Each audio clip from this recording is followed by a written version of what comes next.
Well, Nicole is here. You're from Dallas, and Nicole, you called me because I talked on the radio. What was it, 3 days ago? Mm-hmm. And there was a CBS poll that said that 96% of African Americans approved of Barack Obama, 4% had no opinion, and 0 were against him. Mm. And I had a lot of African Americans calling me going, that ain't me. And so I asked you to come up because you went to the Tea Parties, right? Yes. And you're not an activist. I mean, no. We had you bring the kids. They're in the green room. You're just a mom. Right. I'm a single mom. I work 2 jobs. I struggle.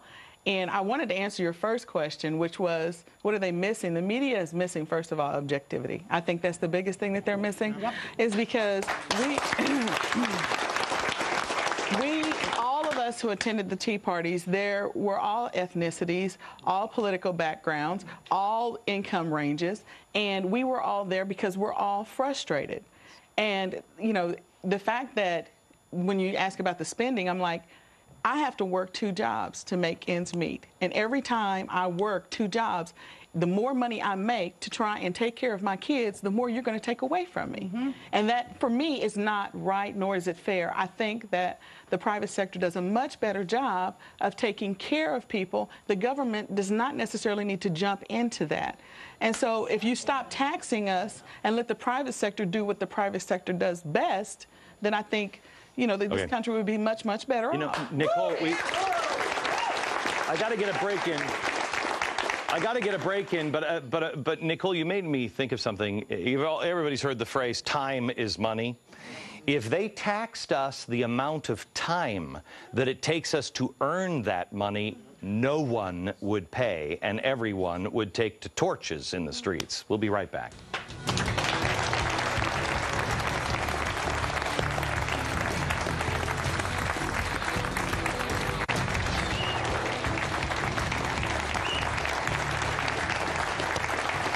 Welcome to the Glenn Beck program. It's Friday. This is another one of our 912 meetings, the 912project.com. And tonight I just want to talk about the Tea Parties, who these people are. We had a big chalkboard. Oh, I had a dream today that we would actually talk about these things. It's just the time is flying, and tonight I just wanted to give the media in Washington a glimpse at who these people really are, because they're not extremists and they're not activists. They're not getting government grants and then funneling it through their .orgs to stand up. They're people who don't necessarily ever stand up. I want to talk to Kathy from Chicago. Kathy is a woman that you have seen on television before. Can we put this on the screen where we've seen Kathy before? Do we have it? There she is. The general tenor of this, it's anti-government, anti-CNN, since this is highly promoted by the... That's not Kathy, obviously. You are not talking... That is. And this is what the media didn't show you. Kathy came right up to that CNN reporter and said, "You're going to listen to me." Kathy, are you the kind of person that does that? Well, I'm a mouthy person, but but in general. But I would never go down and protest and do anything like that. The circumstances were really extraordinary. That was why I did it. Okay, hang on just a second. Your son, who lives in New York, Sean, is sitting next to you. Is she telling the truth? Yes. Yeah. Okay. Were you surprised when you saw Mom on television, or you're like, Mom? I was pretty surprised about it, yeah. Okay. Why, Kathy? You know, they don't understand anything, and I mean anything, the media. They absolutely only talk to each other. So they're living in this bubble. Mm-hmm. And the only thing they know is the ideas of the people that they hang out with in the big cities all over, and they don't understand that there's a whole group of people, of Americans, who absolutely don't believe that the government needs to tell us everything. Right. Okay, Kathy, you know, this lady's only here for a second because I have watched my ratings on radio, and I've watched the phone calls come into my radio show. I've been in radio for 30 years. I have never seen in talk radio the amount of women engaged, at least on my show. I don't know what it is about my show. Others I don't know if, Pat, are you seeing an increase in women on your show as well? Okay.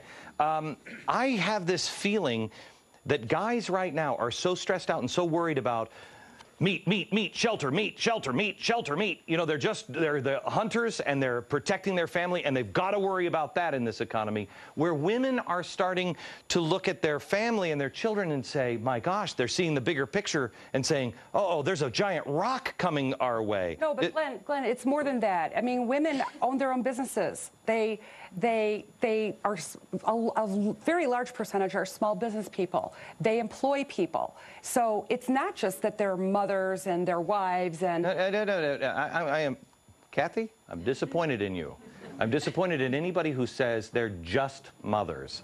That is the most important job. I understand that, but we are also business people. I understand that. We employ people. I believe women are thinking human beings.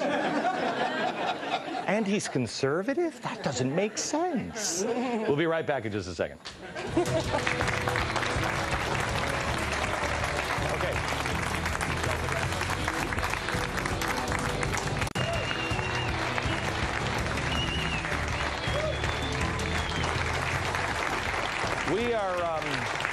We're doing a special Friday show, part of the 912project.com, and Patty Ann Brown is here, and she's just looking at some of the stuff that we've been hearing and seeing on the internet. Just give me one, as we're almost there. Helen asks, how do we keep this enthusiasm going? What is our next step? What can I do in my community? I feel like the Tea Parties were the start of something good. Okay, I agree with you. I think they are the start of something big. I think the internet is playing a huge role. I think grassroots, connecting with each other, is playing. How many people are in 912 project kind of clubs? Where you're, and do you feel that is helping connect with like-minded people? Okay. All right. I want to go to the judge, because, Judge, you were, I had somebody on my show. Right. I don't even remember. It was somebody on my show a couple of weeks ago. Randy Barnett. Okay, and he's a scholar in Washington, right? Correct. And you and I saw each other in the hallway, and you said, that was a genius idea. And I said, of course it was. Here's the three ideas. First of all, you not only have a great show, you have wonderful friends, Glenn. Yeah, absolutely wonderful friends. Yeah. The first idea is political. People with a fire in their belly need to run for office outside the two-party system. Because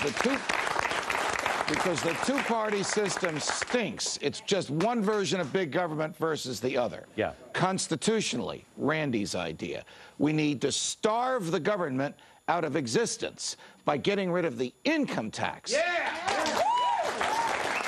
By having state legislatures, each of the individual state legislatures, ask the Congress for a constitutional convention to abolish the income tax. If 2/3 of the state legislatures do that, the Congress will be forced to act. Here's what I liked about this idea was it doesn't even have to happen.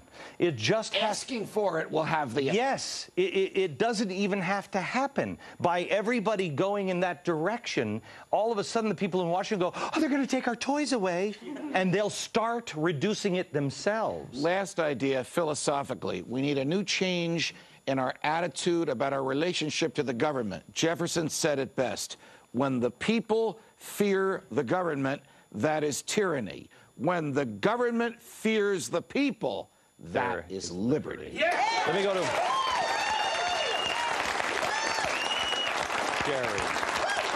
Sherry.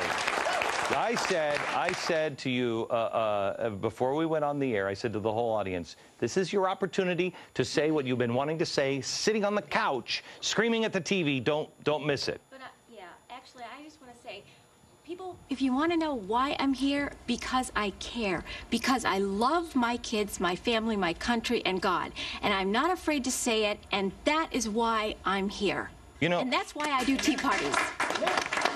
You know, can I tell you something? I find it amazing. I find it truly amazing how many times I've sat with members of the press and they ask me, you know, because how many people have listened to me for a long period of time on the radio?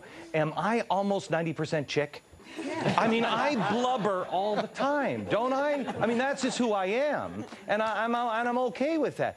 They don't understand people that care. They don't understand. They're so cynical. They don't understand. They've been around Washington people. They are. Okay, hang on just a sec. Randy, we're coming to you next. Hang on. Back in a minute.